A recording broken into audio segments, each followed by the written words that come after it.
Hey, fucking guy. Yo, Hex, tell me the story of the Bayou.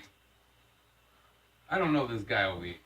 Well, story of the Bayou began originally with four Dark Riders that banded together and found a certain part of the Celestial Kingdom that was a swampland. It was like a hazard, extremely hazardous, filled with all kinds of pits of peril and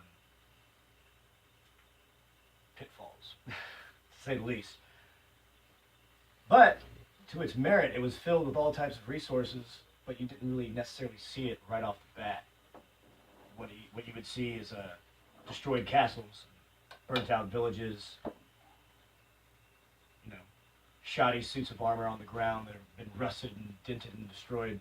But these four Dark Riders figured out that they could take all these pieces of these destroyed things, tear them all apart, and then rebuild them into something new, which became the first city of the Devil's Bayou.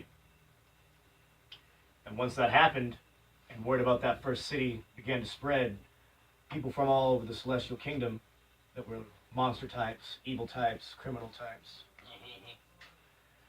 Anyways, it drew that type of character to the Devil's Bayou.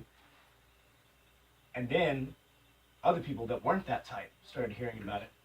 And as people came more and more often to the Devil's Bayou, it became its own, its own shire, its own little village. It was definitely a happening place to be. People loved it. And because of this, one of the founders of the Devil's Bayou gained enough popularity to actually become the king of the Celestial Kingdom.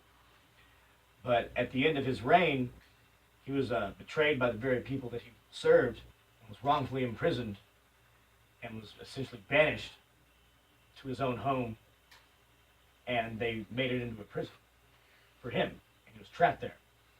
But eventually, monarchies changed again, and he was pardoned by a sympathetic monarch and was actually given the title of Duke. But as everyone knows, whenever you're given the title of Duke, you're also given land. But they bestowed upon him his own land that he had to begin with, and then put a prison on top of it that he wasn't even allowed to control himself.